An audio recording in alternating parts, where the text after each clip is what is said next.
The historical data from Bosnia, Venezuela, and Argentina confirms a brutal financial reality. When a currency collapses, gold remains a dormant asset while utility becomes the only true medium of exchange. A forensic analysis of these crises reveals that survival depends not on the perceived value of bullion, but on the immediate liquidity of practical goods and skills. By examining these documented patterns, you will understand why a $1,000 investment in tangible utility outperforms $10,000 in gold when an economy reverts to pure barter. The landscape of Sarajevo in 1993 provides a chilling laboratory for the physics of financial erosion. Imagine standing in a once manicured middle-class district, where the architectural bones of a bank still loom in the background. Beside you stands a former financial executive, a man whose professional life was built on the abstract stability of global markets, now thrust into a world where those abstractions have evaporated.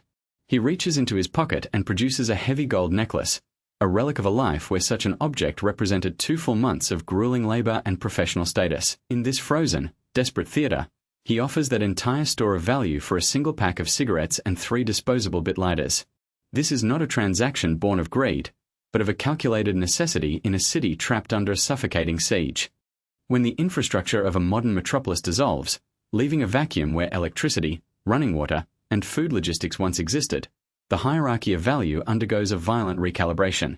Gold is an inert metal, cold and silent, whereas a lighter represents the immediate mastery of the elements. It is the ability to spark a fire for warmth, to cook a meager meal, and most crucially, to boil water to a state of safety. In an environment where dysentery is a more immediate threat than a market crash, the utility of a flame outweighs the prestige of a gemstone. Selko Begovic, who survived more than a year within this brutal crucible, documented a recurring pattern. Those who hoarded precious metals often faced starvation, while those who possessed tangible skills and practical tools maintained a functional existence. Despite these historical lessons, the modern survivalist and investment community remains gripped by a dogmatic adherence to the concept of stacking gold and silver. The prevailing wisdom suggests that physical possession is the only true form of ownership, leading many to believe that a private vault of bullion is the ultimate insurance policy against societal collapse. This thesis rests on the assumption that even when a central bank fails, the intrinsic value of gold will remain a universal constant. However, a forensic look at the mechanics of trade during a genuine systemic breakdown suggests a far more complex reality. The fundamental problem with gold in an active crisis is its lack of inherent utility. You cannot eat it, you cannot use it to patch a leaking roof, and you cannot use it to generate heat. It functions as a store of value only if there is a surplus of resources and a functioning market to receive it.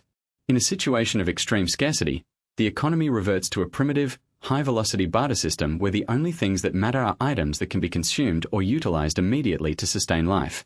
A gold bar becomes a liability in such a world, a heavy weight that marks its owner as a target for theft without providing any defensive or metabolic benefit.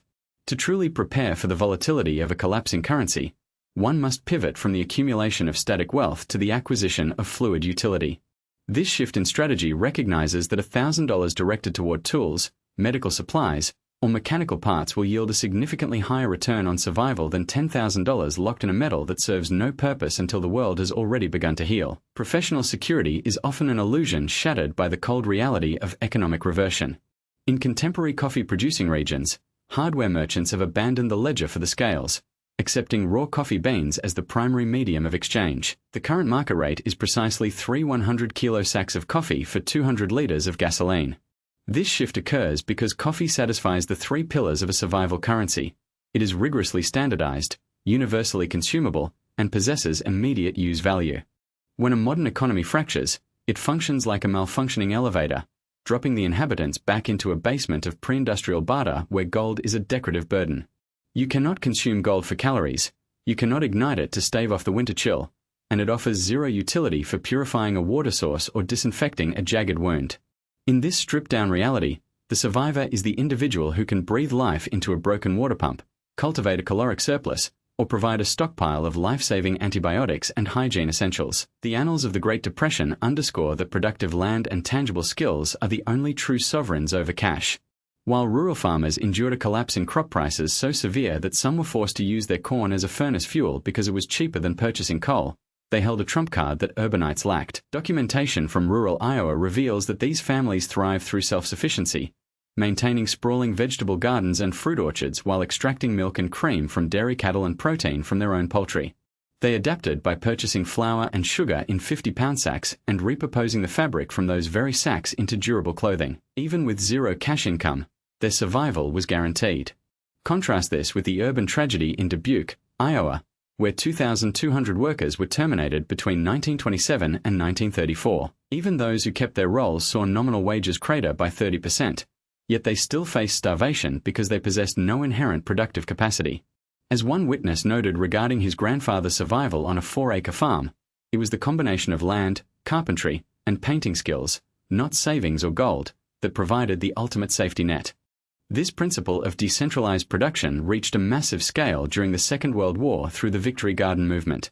By 1943, over 20 million individual gardens were being tended, yielding a staggering 10 billion pounds of food. This accounted for 40% of the entire United States vegetable supply, with 2/3 of these plots flourishing in the heart of cities and suburbs.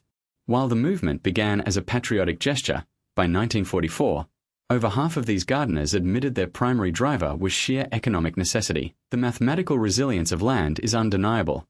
While the S&P 500 plummeted 46% during the 2008 to 2009 financial crisis, farmland values actually climbed by 17%. Between 2000 and 2009, the S&P 500 suffered negative returns in 28 different quarters, yet in 26 of those specific downturns, farmland posted positive gains. Land is not a speculative bet. It is a fortress. True survival capital is found in the ability to produce, as evidenced by the specific trades that flourished when the economy died. The fundamental realization for any investor is that in a terminal economic fracture, survival capital is found only in the items and skills that sustain human biology. While gold is a dormant asset locked in a dark safe, a person who possesses the ability to slaughter livestock, smoke meat, or can vegetables acts as a high-yield production facility that no market crash can liquidate. Throughout the Great Depression, the labor market for medical practitioners remained robust because the demand for healthcare is inelastic. Doctors, nurses, and dentists continued to work as patients bypassed broken currencies to offer tangible goods and services in exchange for clinical care. Think of a master carpenter not as a worker, but as a living biological vault where value is stored in muscle memory and neurological pathways rather than cold bars of metal. These high-value skills, encompassing food preservation, garment repair, shelter reinforcement, and mechanical maintenance, become the only assets that generate a reliable return when the traditional financial system has evaporated into thin air. As the siege testimony of Selko Begovic demonstrates, a total collapse creates a brutal hierarchy of value where the most mundane objects transcend the worth of precious gems. Ammunition inevitably rose to the top of this hierarchy due to the twin needs for hunting and self-preservation, yet it carried a lethal risk. Selko explicitly warned that selling a weapon to a neighbor might provide them with the very tool they use to rob you the following morning. Security remains the primary filter for every transaction in a lawless environment. Meanwhile, the value of hygiene supplies skyrocketed to levels that seem absurd by modern standards. A 50-cent bar of pre-war soap could be traded for a dozen eggs, and a single bottle of bleach became a strategic resource capable of purifying hundreds of gallons of water. The absence of basic medical supplies, such as antibiotics and pain relievers, became a primary cause of mortality, proving that a first aid kit is often a more effective wealth preservation tool than a stock portfolio. Consider the strategic failure of the high-end prepper who invests thousands in a fuel-powered generator. Why would an expert like Selko advocate for owning 1,000 disposable lighters instead? The logic is purely mathematical and tactical.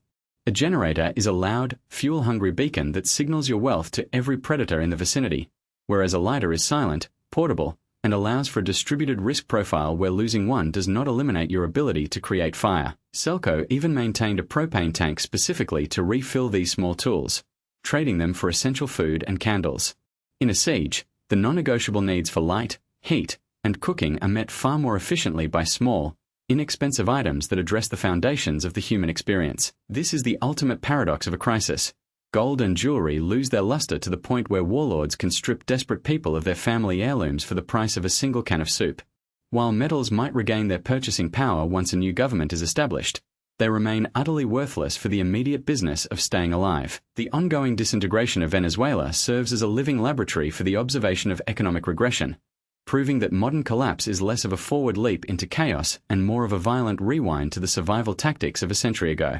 Consider Killer Oval, who has transformed her backyard into a specialized production facility for eggplant, tomato, and passion fruit with the singular strategic intent of bartering for essential survival staples like pasta, sugar, milk, and rice. This is not gardening as a hobby.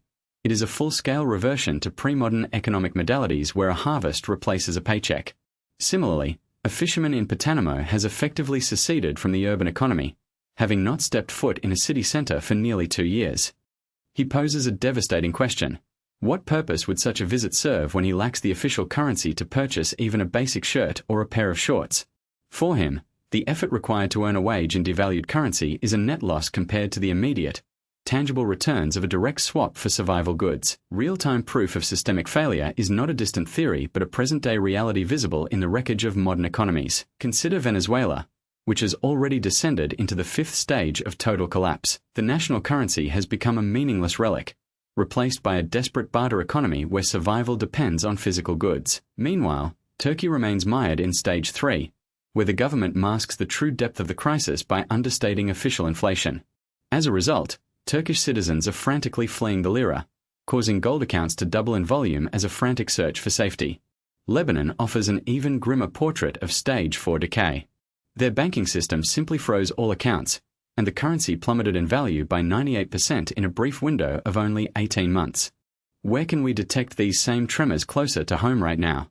The United States looms as a massive, unavoidable threat with $38 trillion in national debt. According to projections from the Congressional Budget Office, these deficits are not temporary but are expected to continue indefinitely.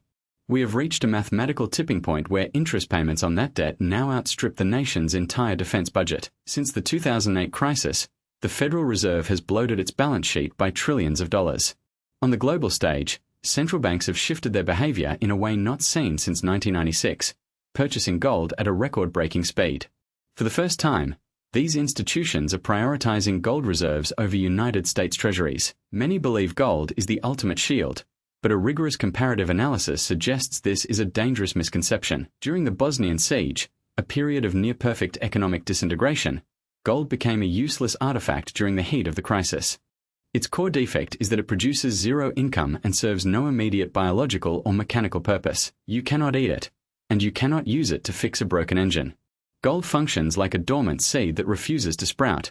It is only useful if someone else is willing to buy it from you. In the initial, desperate phases of a collapse, when people are hunting for medicine, tools, and food, gold is ignored. It may regain its luster once a new social equilibrium is reached years later, but by then, the person who held only gold will have endured the crisis with no way to generate life-sustaining income. Productive assets like farmland tell a completely different story. During the 2008 and 2009 financial meltdown, while the S&P 500 crashed by 46% and gold suffered an initial dip, farmland values actually rose by 17%. Farmland acts like a biological engine, providing consistent returns through rental income, crop yields, and direct sustenance regardless of market sentiment. From 1992 to 2020, farmland showed a remarkably low volatility of 6.84%, which is significantly more stable than the 16.9% volatility of the S&P 500 or the 14.8% volatility of gold. When inflation spikes, farmland returns have averaged 14.67% every year, which is more than twice the rate of inflation itself. True survival requires treating social capital as your primary insurance policy. Building deep bonds with neighbors, embedding yourself in community organizations, and weaving a web of trust is a strategy that should rank as high as any physical stockpile. Think of a community as a human safety net that catches you when a cold vault of gold cannot. We are facing a unique moment in human history where 100% of the world's currencies are fiat, backed by nothing but faith. Because the modern world is so tightly interconnected, the failure of one major currency will act like a match dropped in a forest of dry timber, leading to a simultaneous systemic failure.